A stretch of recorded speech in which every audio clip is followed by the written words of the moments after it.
ये कहानी है मुंबई के एक पुराने इलाके दादर की, जहां एक ऐसा घर है जिसके बारे में बहुत कम लोग जानते हैं। उस घर की खिड़कियां हमेशा बंद रहती हैं और रात को वहां से अजीब सी आवाजें आती हैं। लोग कहते हैं कि वो घर शापित है। 50 साल पहले उस घर में एक औरत की मौत हुई थी और तब से उसकी आत्मा वहां भटकती है। कुछ लोग कहते हैं कि उन्होंने रात को उस घर की खिड़की से एक औरत को देखा है, जो खड़ी रहती है और बाहर देखती रहती है। लेकिन क्या सच में भूत प्रेत होते हैं या फिर ये सिर्फ इंसान का डर है? आज की कहानी आपको बताएगी कि कैसे एक सवाल ने 3 दोस्तों की जिंदगी बदल दी और उन्होंने सीखा कि दुनिया में सबसे बड़ा डर इंसान का अपना मन होता है, अपना दुख होता है, जिसे वो छोड़ नहीं पाता। रोहन मुख्य किरदार, 26 साल का एक युवा सॉफ्टवेयर इंजीनियर जो मुंबई में नौकरी करता है। रोहन प्रैक्टिकल सोचता है और भूत प्रेत में विश्वास नहीं करता। उसकी गर्लफ्रेंड मीरा से ब्रेकअप हो गया है कुछ महीने पहले और वो बहुत उदास रहता है। रोहन का बचपन पुणे में बीता था, लेकिन नौकरी के लिए वो मुंबई आ गया। उसके माता पिता अभी भी पुणे में रहते हैं। रोहन को लगता था कि मीरा ही उसकी जिंदगी है, लेकिन जब ब्रेकअप हुआ तो उसकी दुनिया बिखर गई। मुंबई की भीगी रातों में कुछ अलग ही बात होती है। बारिश की बूंदें जब फुटपाथ पे गिरती हैं तो एक अजीब सी आवाज करती हैं, जैसे कोई फुसफुसा रहा हो। मैं रोहन हूं और मैं आपको अपनी जिंदगी का सबसे डरावना तजुर्बा सुनाने जा रहा हूं। ये बात है 3 महीने पहले की, जब मेरा ब्रेकअप हुआ था मीरा से। हम दोनों 3 साल से साथ थे और मैंने सोचा था कि हम शादी कर लेंगे, लेकिन जिंदगी में कुछ भी प्लान के मुताबिक नहीं होता। मीरा को अमेरिका में जॉब का ऑफर मिला और उसने तय किया कि वो वहां चली जाएगी। मैंने उसे रोकने की बहुत कोशिश की, लेकिन उसने कहा कि ये उसके करियर के लिए बहुत जरूरी है। आखिर में हमने ब्रेकअप कर लिया, क्योंकि लॉन्ग डिस्टेंस रिलेशनशिप काम नहीं कर सकती थी। उसके जाने के बाद मैं बहुत डिप्रेस्ड हो गया था। ऑफिस से घर आता और बस अकेले कमरे में बैठा रहता। खाना ठीक से नहीं खाता था, दोस्तों से बात नहीं करता था। मेरे 2 चाइल्डहुड फ्रेंड्स हैं, आदित्य और प्रिया। आदित्य मेरा स्कूल का दोस्त है और प्रिया हमारी पड़ोसन थी पुणे में। दोनों अब मुंबई में ही रहते हैं। आदित्य एक मार्केटिंग कंपनी में काम करता है और प्रिया एक टीचर है। दोनों ने मुझे इस हालत में देखा तो बहुत परेशान हो गए। उन्होंने डिसाइड किया कि मुझे इस डिप्रेशन से बाहर निकालना जरूरी है। एक शाम जब बारिश तेज हो रही थी और मुंबई की सड़कों पे पानी भर गया था, आदित्य ने मुझे फोन किया। उसने कहा कि हम तीनों को एक एडवेंचर पे जाना चाहिए, कुछ ऐसा जो मेरी जिंदगी में थोड़ा एक्साइटमेंट ला सके। मैं मना कर रहा था, मेरा बिल्कुल मन नहीं था कहीं जाने का, लेकिन आदित्य ने जिद की और फिर प्रिया ने भी मुझे फोन किया और फोर्स किया। उन्होंने कहा कि दादर में एक पुराना घर है, देशमुख वाड़ा, जिसके बारे में बहुत सी कहानियां हैं। लोग कहते हैं कि वहां पे एक औरत का भूत रहता है जो 50 साल पहले उस घर में मर गई थी। कहानी थी कि उसका नाम सुलोचना देशमुख था और उसके पति ने उसे बहुत तकलीफ दी थी। आखिर में उसने खुदकुशी कर ली थी और तब से उसकी आत्मा वहां भटकती है। प्रिया को हॉरर स्टोरीज का बहुत शौक था और आदित्य तो हमेशा से डेयर डेविल टाइप का था। उसे डर नाम की कोई चीज नहीं थी। मैंने सोचा कि चलो एक रात तो जाया जा सकता है, कम से कम इन दोनों को खुश रख लूंगा और शायद मेरा भी मन बदल जाए। तो हमने तय किया कि अगले दिन शनिवार की रात को हम उस घर में जाएंगे। मैंने अपने आप को तैयार किया, हालांकि मेरे दिल में एक अजीब सी घबराहट थी। अगली रात हम तीनों देशमुख वाड़ा के बाहर खड़े थे। घर बिल्कुल पुराना था, उसकी दीवारें गीली और मौस से भरी हुई थीं। मैं गेट के पास खड़ा होकर उस घर को देख रहा था। किसी तरह से ये घर जिंदा लग रहा था, जैसे वो हमें देख रहा हो। गेट पर एक पुराना ताला लगा था जो टूट चुका था। सड़क पर कोई नहीं था, सिर्फ दूर से गाड़ियों की आवाज आ रही थी। प्रिया ने टॉर्च जलाई और बोली कि चलो अंदर चलते हैं। आदित्य हंस रहा था और बोल रहा था कि देखो कैसा डर गए हो तुम लोग, कुछ नहीं है यहाँ, सिर्फ एक पुराना घर है जिसे कोई मेंटेन नहीं कर रहा। मैं भी अपने आप को हिम्मत दिला रहा था कि हाँ कुछ नहीं होगा, ये सब बकवास है। हम अंदर गए। अंदर का नजारा और भी डरावना था। फर्नीचर पुराना और टूटा हुआ था। हर जगह धूल की मोटी लेयर थी। दीवारों पे पुराने फोटोज लगे हुए थे, जिनमें एक परिवार की तस्वीरें थीं। एक फोटो में एक आदमी, औरत और 2 बच्चे थे। सबसे ज्यादा ध्यान एक फोटो पे गया जिसमें एक खूबसूरत औरत थी। उसकी आंखें अजीब तरह से देख रही थी कैमरा को, जैसे वो फोटो से बाहर आ जाएगी। उसके बाल लंबे थे और उसने एक पारंपरिक नौवारी साड़ी पहनी हुई थी। उसके होंठों पर एक हल्की सी मुस्कान थी, लेकिन उसकी आंखों में कोई खुशी नहीं थी। वो आंखें खाली लग रही थी, जैसे उसकी रूह में कोई जान ही नहीं बची हो। प्रिया ने कहा कि ये जरूर वही औरत है जिसके बारे में कहानियां हैं। उसका नाम था सुलोचना देशमुख। कहानी ये थी कि उसके पति का नाम विनायक देशमुख था, जो एक बिजनेसमैन था। शुरुआत में सब ठीक था, लेकिन फिर विनायक ने शराब पीना शुरू कर दिया। और उसका बिजनेस डूबने लगा। वो अपनी फ्रस्ट्रेशन सुलोचना पर निकालता था, उसे मारता था, गालियां देता था। सुलोचना ने अपने परिवार वालों को बताया भी, लेकिन उस जमाने में लोग कहते थे कि ये तो हर घर में होता है, पत्नी को सहना चाहिए। उसके पास कोई सहारा नहीं था। आखिर में एक दिन उसने खुद को इसी घर की तीसरी मंजिल से गिरा दिया और उसकी मौत हो गई। तब से लोग कहते हैं कि उसकी आत्मा यहां भटकती है। हम ऊपर की तरफ बढ़ने लगे। सीढ़ियां बहुत पुरानी थीं और हर कदम पे आवाज आ रही थी। ऐसा लग रहा था जैसे सीढ़ियां टूट जाएंगी। आदित्य आगे आगे चल रहा था और मस्ती कर रहा था। वो बोलने लगा कि ए सुलोचना जी, कहाँ हो आप? हमें दर्शन दीजिए।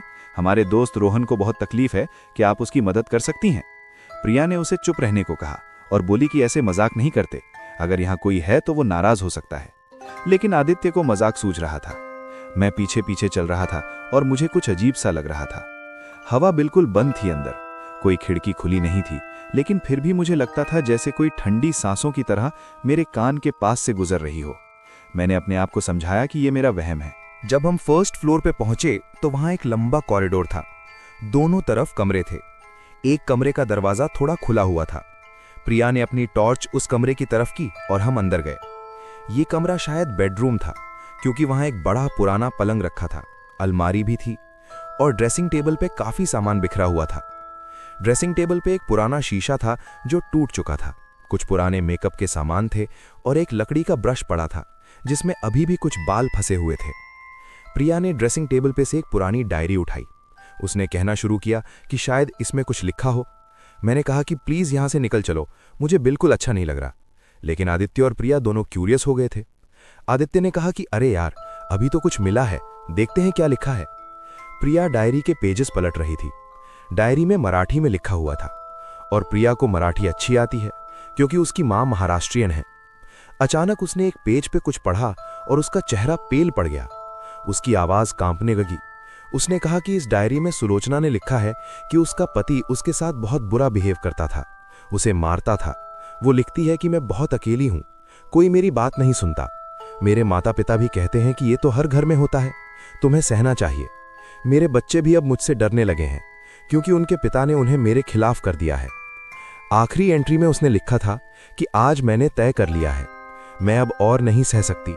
जिंदगी से तो मैं जा रही हूं, लेकिन मेरी आत्मा हमेशा यहां रहेगी। जो भी इस घर में आएगा उसे मैं अपना दर्द महसूस कराऊंगी। मैं चाहती हूं कि लोग जानें कि एक औरत के साथ क्या हुआ, कैसे सबने उसे अकेला छोड़ दिया। मैं यहां तब तक रहूंगी जब तक कोई मेरी बात सुनेगा, मेरे दर्द को समझेगा। जैसे ही प्रिया ने ये वर्ड्स पढ़े, अचानक से पूरा घर हिलने लगा। मैं समझ नहीं पा रहा था कि ये अर्थक्वेक है या कुछ और। अलमारी का दरवाजा खुद से खुलने लगा और अंदर से कपड़े बाहर गिरने लगे, पुरानी साड़ियां, ब्लाउज, सब कुछ। प्रिया चिल्लाने लगी और डायरी नीचे गिर गई। आदित्य, जो पहले हंसने में लगा हुआ था, अब डर गया था। उसने कहा कि यहां से भागना चाहिए, अभी के अभी। हम तीनों कमरे से बाहर निकले और सीढ़ियों की तरफ भागने लगे। लेकिन जब हम सीढ़ियों पे पहुंचे तो नीचे का मेन डोर खुद से बंद हो गया। जोर से धड़ाम की आवाज आई। आदित्य ने दरवाजा खोलने की कोशिश की, लेकिन वो खुला नहीं। उसने जितनी मेहनत की, दरवाजा खुला नहीं। मैंने विंडो की तरफ देखा और सोचा कि शायद वहां से निकल सके, लेकिन विंडोज भी अंदर से लॉक थीं। प्रिया रोने लगी और बोली कि हमें यहां नहीं आना चाहिए था। मैं उसे संभाल रहा था और सोच रहा था कि अब क्या करें। आदित्य दरवाजे को लात मार रहा था, लेकिन कुछ नहीं हो रहा था। जब हम फर्स्ट फ्लोर पे पहुंचे तो वहां एक लंबा कॉरिडोर था। दोनों तरफ कमरे थे। एक कमरे का दरवाजा थोड़ा खुला हुआ था। प्रिया ने अपनी टॉर्च उस कमरे की तरफ की और हम अंदर गए। ये कमरा शायद बेडरूम था, क्योंकि वहां एक बड़ा पुराना पलंग रखा था, अलमारी भी थी और ड्रेसिंग टेबल पे काफी सामान बिखरा हुआ था। ड्रेसिंग टेबल पे एक पुराना शीशा था जो टूट चुका था, कुछ पुराने मेकअप के सामान थे और एक लकड़ी का ब्रश पड़ा था जिसमें अभी भी कुछ बाल फंसे हुए थे। प्रिया ने ड्रेसिंग टेबल पे से एक पुरानी डायरी उठाई। उसने कहना शुरू किया कि शायद इसमें कुछ लिखा हो। मैंने कहा कि प्लीज यहां से निकल चलो, मुझे बिल्कुल अच्छा नहीं लग रहा। लेकिन आदित्य और प्रिया दोनों क्यूरियस हो गए थे। आदित्य ने कहा कि अरे यार, अभी तो कुछ मिला है, देखते हैं क्या लिखा है। प्रिया डायरी के पेजेस पलट रही थी। डायरी में मराठी में लिखा हुआ था और प्रिया को मराठी अच्छी आती है क्योंकि उसकी मां महाराष्ट्रियन है। अचानक उसने एक पेज पे कुछ पढ़ा और उसका चेहरा पेल पड़ गया। उसकी आवाज कांपने लगी। उसने कहा कि इस डायरी में सुलोचना ने लिखा है कि उसका पति उसके साथ बहुत बुरा बिहेव करता था, उसे मारता था। वो लिखती है कि मैं बहुत अकेली हूं, कोई मेरी बात नहीं सुनता। मेरे माता पिता भी कहते हैं कि ये तो हर घर में होता है, तुम्हें सहना चाहिए। मेरे बच्चे भी अब मुझसे डरने लगे हैं, क्योंकि उनके पिता ने उन्हें मेरे खिलाफ कर दिया है। आखिरी एंट्री में उसने लिखा था कि आज मैंने तय कर लिया है, मैं अब और नहीं सह सकती। जिंदगी से तो मैं जा रही हूं, लेकिन मेरी आत्मा हमेशा यहां रहेगी। जो भी इस घर में आएगा उसे मैं अपना दर्द महसूस कराऊंगी। मैं चाहती हूं कि लोग जानें कि एक औरत के साथ क्या हुआ, कैसे सबने उसे अकेला छोड़ दिया। मैं यहां तब तक रहूंगी जब तक कोई मेरी बात सुनेगा, मेरे दर्द को समझेगा। जैसे ही प्रिया ने ये वर्ड्स पढ़े, अचानक से पूरा घर हिलने लगा। मैं समझ नहीं पा रहा था कि ये अर्थक्वेक है या कुछ और। अलमारी का दरवाजा खुद से खुलने लगा और अंदर से कपड़े बाहर गिरने लगे, पुरानी साड़ियां, ब्लाउज, सब कुछ। प्रिया चिल्लाने लगी और डायरी नीचे गिर गई। आदित्य, जो पहले हंसने में लगा हुआ था, अब डर गया था। उसने कहा कि यहां से भागना चाहिए, अभी के अभी। हम तीनों कमरे से बाहर निकले और सीढ़ियों की तरफ भागने लगे। लेकिन जब हम सीढ़ियों पे पहुंचे तो नीचे का मेन डोर खुद से बंद हो गया। जोर से धड़ाम की आवाज आई। आदित्य ने दरवाजा खोलने की कोशिश की, लेकिन वो खुला नहीं। उसने जितनी मेहनत की, दरवाजा खुला नहीं।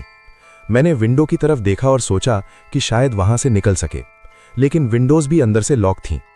प्रिया रोने लगी और बोली कि हमें यहां नहीं आना चाहिए था। मैं उसे संभाल रहा था और सोच रहा था कि अब क्या करें। आदित्य दरवाजे को लात मार रहा था, लेकिन कुछ नहीं हो रहा था। तभी हमें ऊपर से आवाज आई, जैसे कोई घिसट रही हो कुछ, या जैसे कोई पायल की आवाज हो। झनक झनक की आवाज आ रही थी। हम तीनों ने ऊपर देखा और वहां कॉरिडोर के दूसरे एंड पे एक औरत की परछाई दिख रही थी। वो धीरे धीरे हमारे तरफ आ रही थी। उसके बाल लंबे थे और चेहरे पे आवाज के साथ साथ उसकी आइडेंटिटी ब्लर थी। लेकिन जैसे जैसे वो नजदीक आ रही थी, हम उसे साफ देख पा रहे थे। वो एक सफेद 9वारी साड़ी पहनी हुई थी, जो खून से सनी हुई थी। उसके बाल खुले हुए थे और चेहरे पर खून के निशान थे। प्रिया ने चिल्लाना शुरू कर दिया। आदित्य ने कहा कि हमें किसी भी तरह यहां से निकलना होगा। हमने साथ में मेन डोर पे धक्के मारे, लेकिन वो खुला नहीं। वो औरत और नजदीक आ रही थी। अब हम उसका चेहरा थोड़ा साफ देख सकते थे। वो बिल्कुल फोटो जैसी लग रही थी जो हमने नीचे देखा था। सुलोचना देशमुख। उसकी आंखें लाल थीं और चेहरे पर दर्द था, गुस्सा था। वो हमारी तरफ हाथ बढ़ा रही थी। मैं नहीं समझ पा रहा था कि ये सच है या कोई हेल्यूसिनेशन। मैंने अपने आप को चिमटी काटी, ये चेक करने के लिए कि मैं जाग रहा हूं या सपना देख रहा हूं। लेकिन मैं जाग रहा था, ये सब सच हो रहा था।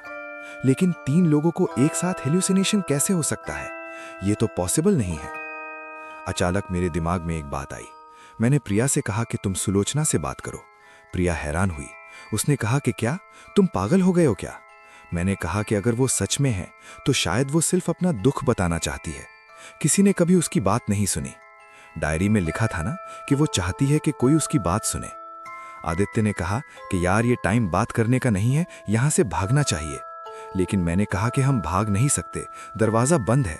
अगर वो हमें यहां रखना चाहती है तो हमें उससे बात करनी ही होगी।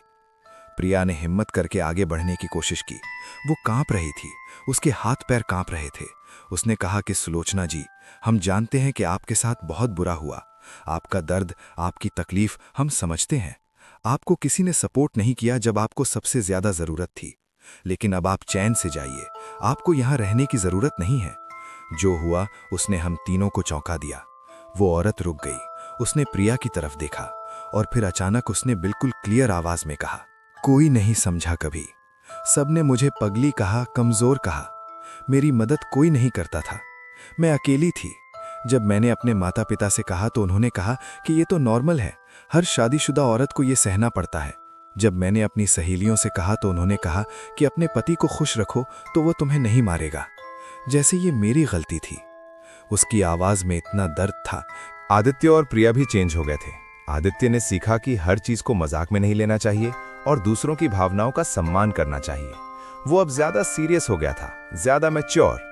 प्रिया ने सीखा कि दूसरों के दर्द को समझना कितना जरूरी है और कैसे सही समय पर सही शब्द किसी की जिंदगी बदल सकते हैं। हम तीनों ने डिसाइड किया कि ये इंसिडेंट हम कभी किसी को नहीं बताएंगे, क्योंकि शायद कोई विश्वास नहीं करेगा। लेकिन हम इससे सीखेंगे और अपनी जिंदगी में इसका इस्तेमाल करेंगे। कुछ हफ्तों बाद प्रिया ने मुझे और आदित्य को अपने घर बुलाया। उसने कहा कि उसे कुछ बताना है। जब हम पहुंचे तो उसने हमें एक आर्टिकल दिखाया जो उसने महिलाओं के अधिकारों के बारे में लिखा था। उसमें उसने सुलोचना की कहानी लिखी थी, बिना नाम के, बस ये बताया था कि कैसे एक औरत अपने दर्द में फंस गई क्योंकि समाज ने उसकी मदद नहीं की। उस आर्टिकल को बहुत लोगों ने पढ़ा और बहुत लोगों ने उसकी तारीफ की। प्रिया ने कहा कि ये सुलोचना का वादा था कि हम उसकी कहानी सुनाएंगे, तो मैंने ये किया। मैं उस आर्टिकल को पढ़ रहा था और मेरी आंखों में आंसू आ गए। प्रिया ने सुलोचना की आवाज को पहुंचाया था लोगों तक, और शायद कहीं ना कहीं सुलोचना को शांति मिली होगी ये जानकर कि उसकी कहानी सुनी गई। मैंने सोचा कि कितने लोग अपने दर्द में फंसे हुए हैं सिर्फ इसीलिए कि उनकी कोई बात नहीं सुनता। कितने लोगों को बस किसी की जरूरत है जो उन्हें समझे, जो उनकी परवाह करे। 1 महीने बाद मुझे ऑफिस में एक प्रमोशन मिली। मैंने अपने काम पे फोकस करना शुरू किया था और रिजल्ट्स अच्छे आ रहे थे। मेरे बॉस ने मुझे बुलाया और कहा कि मेरी परफॉर्मेंस बहुत इंप्रूव हुई है और वो मुझे टीम लीड बनाना चाहते हैं। मुझे बहुत खुशी हुई। मैंने प्रिया और आदित्य को बताया और हम तीनों ने सेलिब्रेट किया। उस दिन मैंने सोचा कि अगर मैं उस रात देशमुख वाड़ा नहीं गया होता, अगर मैंने सुलोचना की कहानी नहीं सुनी होती, तो शायद मैं अभी भी अपने डिप्रेशन में फंसा होता। आज जब भी मैं दादर से गुजरता हूं, मैं उस घर को देखता हूं। अब वो शायद उतना डरावना नहीं लगता, शायद क्योंकि अब मैं जानता हूं कि सबसे बड़ा डर हमारा अपना मन है, हमारा अपना दुख है जो हम छोड़ नहीं पाते। और जब हम उस दर्द को एक्सेप्ट करके आगे बढ़ते हैं, तब लाइफ में फिर से रोशनी आती है। मैंने सीखा कि जिंदगी में कठिनाइयां आएंगी, दर्द आएगा, लेकिन हमें उस दर्द को अपनी पहचान नहीं बनाने देना चाहिए। हमें आगे बढ़ना है, नई खुशियां ढूंढनी है। कुछ महीने बाद मुझे एक लड़की मिली, अनन्या। वो मेरी कंपनी में ही काम करती थी, HR डिपार्टमेंट में। हमारी बात एक कॉफी मशीन पे शुरू हुई, जब दोनों के कप एक साथ गिर गए और हम दोनों हंसने लगे। धीरे धीरे हम दोस्त बन गए और फिर कुछ और। अनन्या बहुत अलग थी मीरा से। वो ज्यादा समझदार थी, ज्यादा मैच्योर थी। उसने मुझे बताया था अपनी पुरानी रिलेशनशिप के बारे में, और मैंने भी उसे मीरा के बारे में बताया। हम दोनों ने एक दूसरे को समझा और एक दूसरे को हील होने में मदद की। आज 2 साल बाद मैं और अनन्या साथ में रहते हैं। हमने शादी की प्लानिंग शुरू कर दी है। प्रिया और आदित्य भी खुश हैं। प्रिया की एक बुक पब्लिश हुई है महिलाओं के मुद्दों पर, जिसमें सुलोचना की कहानी भी है। आदित्य ने अपनी खुद की कंपनी शुरू की है और वो बहुत अच्छा कर रहा है। हम तीनों अभी भी अक्सर मिलते हैं और कभी-कभी उस रात के बारे में बात करते हैं। एक दिन अनन्या ने मुझसे पूछा कि क्या मैं अब भी मीरा के बारे में सोचता हूँ। मैंने कहा कि हाँ, कभी-कभी, लेकिन अब दर्द नहीं होता। अब सिर्फ यादें हैं, अच्छी यादें। मैंने उसे वो पूरी कहानी सुनाई, देशमुख वाड़ा की, सुलोचना की। अनन्या ने ध्यान से सुना और फिर कहा कि शायद सुलोचना तुम्हारी जिंदगी में इसलिए आई थी क्योंकि तुम्हें उस वक्त किसी की जरूरत थी जो तुम्हें समझा दे कि दर्द में फंसे रहना सही नहीं है। मैंने सोचा कि हाँ, शायद ये सच है। कभी कभी जिंदगी हमें ऐसे तरीकों से सिखाती है जो हम सोच भी नहीं सकते। उस रात मुझे एक भूत नहीं मिला था, मुझे एक सीख मिली थी। मुझे ये समझ आया था कि जिंदगी में दुख और तकलीफें आती हैं, लेकिन हमें उनमें फंसे नहीं रहना चाहिए। हमें आगे बढ़ना चाहिए, नई शुरुआत करनी चाहिए। आज मैं खुश हूँ, मेरी जिंदगी सेटल हो गई है। मेरे पास एक अच्छी जॉब है, एक प्यारी पार्टनर है और सच्चे दोस्त हैं। लेकिन मैं कभी नहीं भूलूंगा उस रात को, उस घर को और सुलोचना को। वो मेरी जिंदगी का एक हिस्सा हैं और उन्होंने मुझे वो सिखाया जो शायद कोई और नहीं सिखा सकता था। कभी कभी मैं सोचता हूँ कि क्या सुलोचना सच में थी या वो हमारा कलेक्टिव इल्यूजन था, लेकिन फिर मुझे लगता है कि ये मायने नहीं रखता। जो भी हुआ था उसने मेरी जिंदगी बदल दी और शायद यही सबसे इम्पोर्टेंट है। इस कहानी से हमें बहुत सी सीख मिलती हैं। सबसे पहली और सबसे इम्पॉर्टेंट सीख ये है कि जिंदगी में दर्द और तकलीफें जरूर आएंगी। कभी कभी बहुत बुरा लगता है, जैसे कुछ भी ठीक नहीं होगा, लेकिन अगर हम उस दर्द में फंस के रह गए, अगर हम उसे अपनी पहचान बना लिए, तो हम कभी खुश नहीं रह पाएंगे। सुलोचना की तरह, जो अपने दर्द में इतनी फंस गई कि वो आगे नहीं बढ़ पाई। हमें अपनी फीलिंग्स को एक्सेप्ट करना चाहिए, उन्हें महसूस करना चाहिए, रोना चाहिए अगर रोना है, लेकिन फिर आगे बढ़ना चाहिए। दर्द को प्रोसेस करना जरूरी है, लेकिन उसमें हमेशा के लिए रह जाना सही नहीं है। दूसरी बहुत इंपॉर्टेंट सीख ये है कि हमें दूसरों के दर्द को समझना चाहिए। कितने लोग हमारे आसपास हैं जो दर्द में हैं, लेकिन कोई उनकी बात नहीं सुनता। सुलोचना के साथ यही हुआ था। उसके माता पिता ने, उसके दोस्तों ने, समाज ने, किसी ने उसकी बात नहीं सुनी। सबने कहा कि ये नॉर्मल है, ये हर घर में होता है, तुम्हें सहना चाहिए।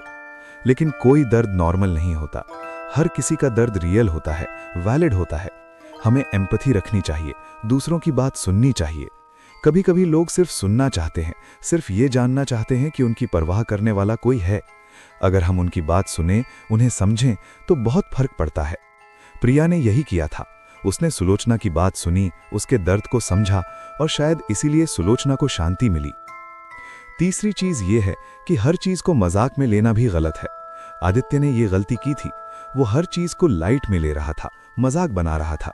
लेकिन कुछ चीजें सीरियस होती हैं, कुछ चीजों को रिस्पेक्ट की जरूरत होती है। चाहे वो कोई इंसान हो या कोई जगह हो, हमें रिस्पेक्ट देना चाहिए। हमें समझना चाहिए कि हमारे शब्दों और एक्शंस का असर होता है दूसरों पर। आदित्य ने सीखा ये सबक और वो एक बेहतर इंसान बना। चौथी सीख ये है कि हमें अपनी मेंटल हेल्थ का ख्याल रखना चाहिए। डिप्रेशन, एंजाइटी या कोई भी मेंटल हेल्थ इशू शर्म की बात नहीं है। रोहन को डिप्रेशन था और उसने हेल्प मांगी, उसने थेरेपी ली। ये कोई कमजोरी नहीं है, ये स्ट्रेंथ है। हमें समझना चाहिए कि मेंटल हेल्थ उतनी ही इंपॉर्टेंट है जितनी फिजिकल हेल्थ। अगर हमें लगता है कि हम स्ट्रगल कर रहे हैं तो हमें हेल्प लेनी चाहिए, थेरेपिस्ट से बात करनी चाहिए या फिर अपने करीबी लोगों से। कोई भी अकेले नहीं है, हमेशा कोई ना कोई होता है जो हमारी मदद कर सकता है। पांचवी सीख ये है कि लाइफ में बैलेंस जरूरी है। हिम्मत भी जरूरी है लेकिन समझदारी भी। एडवेंचर अच्छा है लेकिन सेफ्टी भी जरूरी है। मस्ती करना अच्छा है लेकिन रिस्पॉन्सिबिलिटी भी जरूरी है। हमें अपनी जिंदगी में बैलेंस बनाना चाहिए, किसी एक चीज में एक्सट्रीम नहीं होना चाहिए। रोहन, आदित्य और प्रिया ने ये सीखा। उन्होंने सीखा कि जिंदगी में सब कुछ का एक टाइम और जगह है। छठी और आखिरी सीख ये है कि हमें माफ करना सीखना चाहिए, खुद को भी और दूसरों को भी। सुलोचना अपने पति को माफ नहीं कर पाई और इसीलिए वो इतने सालों तक उस घर में फंसी रही। माफी देना खुद के लिए होता है, दूसरों के लिए नहीं। जब हम किसी को माफ करते हैं तो हम अपने आप को उस गुस्से और नफरत से आजाद करते हैं। ये आसान नहीं है लेकिन जरूरी है। रोहन ने मीरा को माफ किया और खुद को भी। उसने समझा कि रिलेशनशिप खत्म हो गई तो ये किसी की गलती नहीं थी, बस ऐसा हो गया। और जब उसने माफ किया तो उसे शांति मिली। ये तो थी मुंबई की उस रात की कहानी जिसने 3 दोस्तों की जिंदगी बदल दी। उम्मीद है आपको ये कहानी पसंद आई होगी और आपने इससे कुछ सीखा होगा। याद रखिए, असली भूत बाहर नहीं, हमारे मन में होते हैं। हमारा डर, हमारा गुस्सा, हमारा दर्द, ये सब हमारे अंदर के भूत हैं।